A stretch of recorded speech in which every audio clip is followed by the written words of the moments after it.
बचपन से ही ख्वाहिश थी बड़े बंगले में रहने की। मेरी ये ख्वाहिश तब पूरी हुई जब मेरे पति को ऑफिस की तरफ से एक बड़ा सा बंगला किराए पे मिला। बंगला क्या था, एक बड़ी सी हवेली थी जिसमें कई कमरे थे। घर के बीच में पुरानी हवेलियों की तरह एक आंगन था जो ऊपर से खुला था। बाहर बड़ा सा बगीचा था और एक पुराना सा पीपल का पेड़। उस पेड़ को देख के बहुत ही अजीब सा एहसास हुआ। कुछ पल उसको बस एक टक देखती रही, फिर अचानक लगा कि किसी ने हल्का सा धक्का दिया हो, पर इस बात पे ज्यादा गौर ना करते हुए घर के अंदर चली गई। बच्चे तो मानो बहुत खुश थे क्योंकि इतना बड़ा घर उनके लिए वो एक सपना था। वो एक कमरे से दूसरे कमरे में भाग रहे थे। तभी छोटे बच्चे ऋषभ के चिल्लाने की आवाज आई। मैं और मेरे पति जो पीछे के कमरे में सामान लगा रहे थे, भागकर आंगन में पहुंचे। ऋषभ दर्द से कराह रहा था। मैंने उसे डांटना शुरू कर दिया बिना कुछ पूछे। वो रोते हुए बोला, मेरी गलती नहीं थी। अचानक किसी ने मुझे धक्का दिया और मैं गिर पड़ा। उसकी बात सुनकर मेरे होश उड़ गए क्योंकि ऐसा ही धक्का मुझे ऊपर छत पर महसूस हुआ था। मैंने आंगन में चारों तरफ नजरें दौड़ाई पर ऐसा कुछ अजीब नहीं लगा मुझे। अचानक से मेरे ऊपर एक कबूतर की बीट गिरी। मैंने गर्दन उठाकर ऊपर देखा तो हैरान रह गई। वो पीपल का पेड़ जो बाहर के बगीचे में था, उसका आधे से ज्यादा हिस्सा आंगन से साफ दिखाई दे रहा था। उसके पत्ते हवा में तेज हिल रहे थे। ना जाने क्यों उस पेड़ को देखते ही मेरे रोंगटे खड़े हो जाते थे। रात को अपने मन का डर मैंने अपने पति को बताया। वो पहले तो हंस पड़े, फिर थोड़ा गंभीर होकर बोले, देखो तुम्हारी ही जिद थी, इस वजह से हमें इस बंगले में रहना पड़ रहा है। इसलिए इस वहम को दिमाग से निकाल दो और अपने सपने को खुलकर जियो। फिर शायद दोबारा हमें ऐसे घर में रहने का मौका ना मिले। कह तो ठीक रहे थे वो। मैंने अपने आप को समझाते हुए सोचा कि शायद मैं ही ज्यादा सोच रही हूँ। मैं अगले दिन घर की साफ सफाई में जुट गई। हैरानी की बात यह थी कि मेरे ज्यादा पैसे देने पर भी मुझे कोई काम वाली वहां पे मिल नहीं रही थी। मुझे घर के सारे काम अकेले ही करने पड़ रहे थे। झाड़ू लगाते लगाते मैं थक जाती थी। तो एक दिन स्टूल पर बैठ गई और आराम कर रही थी कि अचानक मेरी नजर एक छोटे से दरवाजे पर पड़ी। उस पर एक बड़ा सा ताला लगा था। पता नहीं क्यों मन सा हुआ उस कमरे में जाने का। मुझे याद आया कि जिसने हमें ये घर दिलाया था, उसने एक चाबी का पुराना सा गुच्छा हमें दिया था। मैं तुरंत उस गुच्छे को ढूंढ कर लाई और कमरे का ताला खोल दिया। अंदर का नज़ारा काफी कबाड़ सा था। कमरे में बत्ती नहीं थी, पर क्योंकि दिन का समय था तो कमरे में दो बड़े बड़े रोशनदान से काफी रोशनी अंदर आ रही थी। मैंने चारों तरफ नजरें दौड़ाई। जगह जगह मकड़ी के जाले लगे हुए थे। कमरे में हर जगह धूल ही धूल थी। ऐसा लग रहा था कि इस कमरे को साफ किए तो सदियां बीत गई हों। मैं खांसते हुए अंदर की ओर गई, धीमे धीमे कदमों से। कमरे में पुराना कबाड़ इकट्ठा कर रखा था, पर जब मैंने सब चीजों को गौर से देखा तो हैरान रह गई।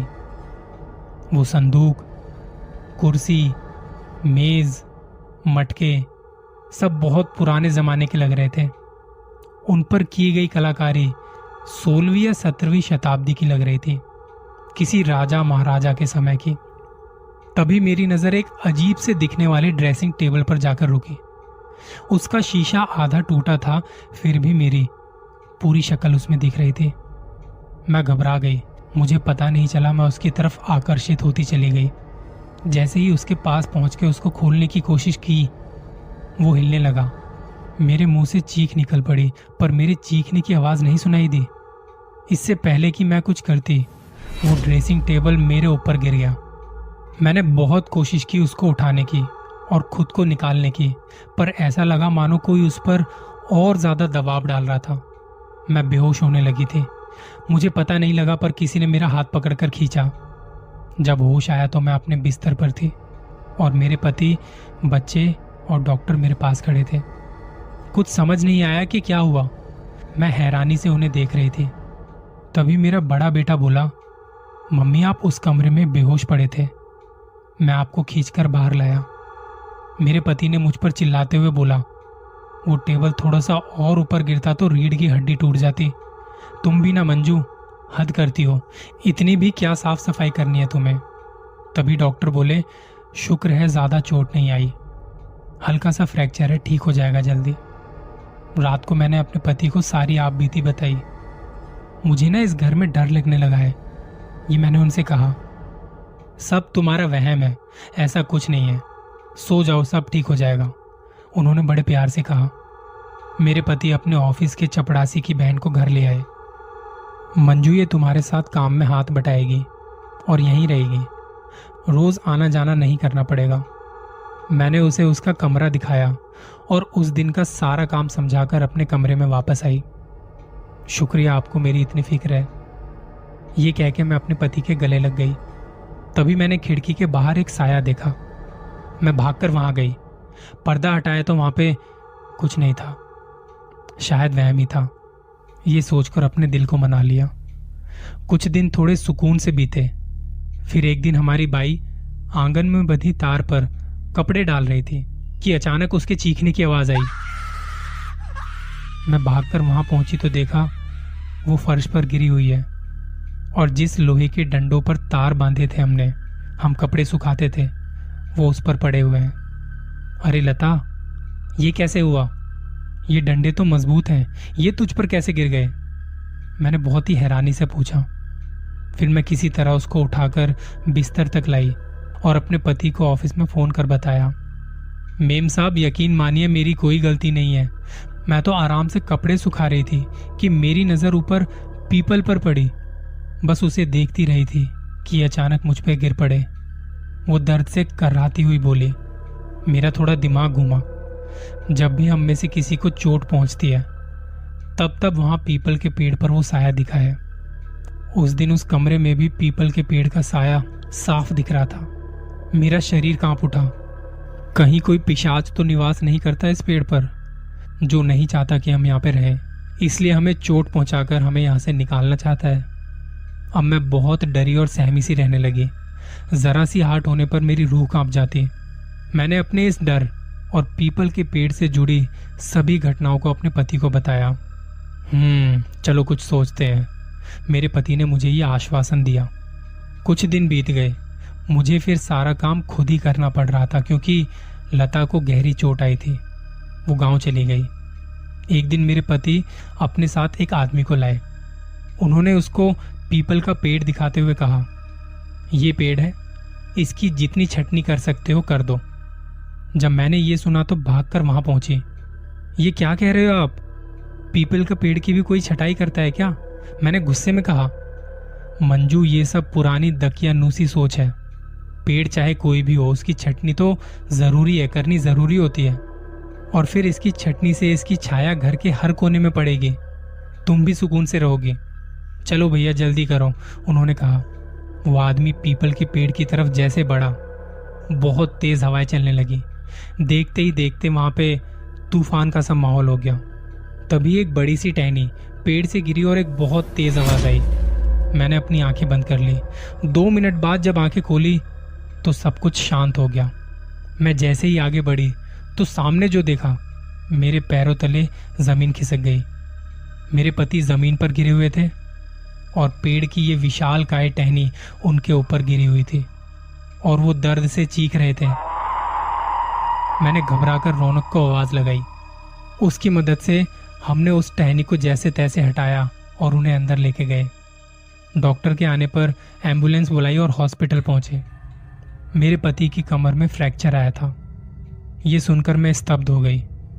और कितनों को नुकसान पहुंचाएगा वो पीपल का पिशाच, कोई माने ना माने पर मुझे यकीन हो चला था कि इस घर में कोई है जो नहीं चाहता कि हम वहां पे रहें।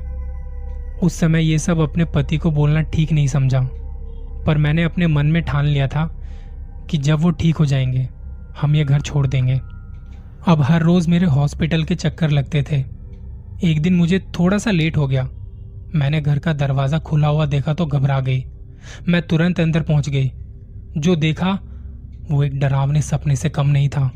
आंगन में मेरा छोटा बेटा डरा सहमा सा खड़ा था और ऊपर पीपल के पेड़ को देख रहा था। उसके मुंह से आवाज नहीं निकल रही थी। मैंने ऊपर देखा तो मेरी सांस हलक में ही अटक गई। मेरा बड़ा बेटा पेड़ से लटका हुआ था। ये देख मेरे मुंह से चीख निकल गई। मेरी चीख सुन रौनक डर गया और उसका हाथ फिसल गया। मैंने फुर्ती से अपने पास वाली चारपाई उसके नीचे कर दी और वो धड़ाम से उस पर गिरा। मैं उसे उठाकर कमरे के अंदर ले आई।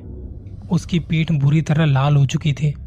मैंने उसकी पीठ की सिकाई करी और हल्दी वाला दूध उसे पिलाकर सुला दिया। अब मेरा यकीन और मजबूत हो गया था। सुबह जब रौनक उठा तो उसने मुझे बताया कि वो ऋषभ के साथ बैडमिंटन खेल रहा था। शटल पेड़ पर अटक गई थी और उसे लेने वो ऊपर चढ़ा था। किसी ने धक्का दे दिया पर वहां कोई नहीं था। वो गिरने लगा तो अचानक से उसने एक डाल पकड़ ली। पर तू ऊपर चढ़ाई क्यों? मैंने मना किया था ना उस पेड़ के आसपास भी जाने से, मैंने गुस्से में कहा।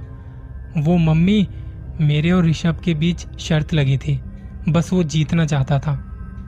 शर्त जीतने के चक्कर में तुझे कुछ हो जाता तो? मैंने उसे गले लगाते हुए इससे कहा। अब बस मेरा परिवार और नहीं सहेगा, मैं कल ही यहां से चली जाऊंगी। मैं ये सब सोच ही रही थी कि एक परछाई दिखी। मैंने बाहर जाकर देखा तो कोई नहीं था। तभी एक परछाई मुझे गेट पर दिखी। मैं उसके पीछे वहां भागी। जैसे ही मैंने मेन गेट पार किया, गेट अपने आप ही बंद हो गया।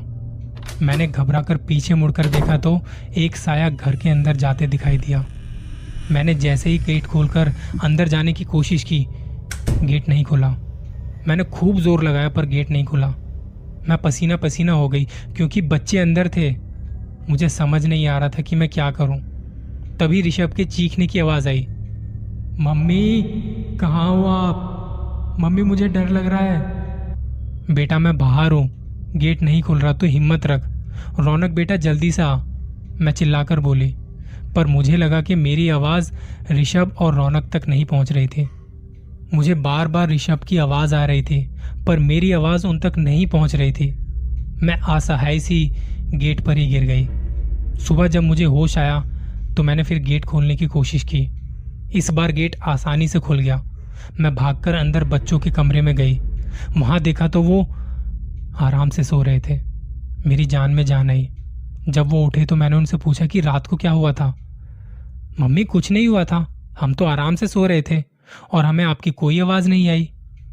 मैं समझ गई कि उस पिशाच ने मुझे डराने के लिए ये सब किया है। मैंने बच्चों को तैयार होकर आने को कहा। उन्हें लेने में हॉस्पिटल पहुंच गई। वहां अपने पति को सब कुछ बताया। डॉक्टर के मुताबिक एक दिन बाद उनका प्लास्टर खुलना था। मैंने तय किया कि उस रात वहीं रुकूंगी अपने बच्चों के साथ। अगले दिन सुबह प्लास्टर खुलने के बाद हम सब घर पहुंचे। मेरा इरादा एकदम दृढ़ था। मैंने सामान बांधना शुरू कर दिया। एक बार फिर सोच लो मंजू, शायद तुम्हारा वहम हो। मैं कुछ नहीं जानती, शायद वहम हो, पर घटनाएं तो कुछ और ही इशारा कर रही हैं। मैं अपने बच्चों की जान खतरे में नहीं डाल सकती। अगर सच में कोई पिशाच हुआ तो? नहीं, अब बस सोच लिया है, हमें उस पिशाच को उसका घर लौटा देना चाहिए। सामान बाद हमारी गाड़ी उस घर के गेट के बाहर निकली। मैंने पीछे मुड़कर देखा। पीपल का पेड़ अब शांत खड़ा था। उसके पत्ते हवा में लहरा रहे थे। ऐसा लगा कि जैसे वो अपनी जीत पर इतरा रहा हो। मेरे मन में उसे देख के बस ये बात आई, अब ये तब तक शांत रहेगा जब तक कोई दूसरा रहने वाला यहाँ नहीं आ जाता। और हम वहां से चले गए।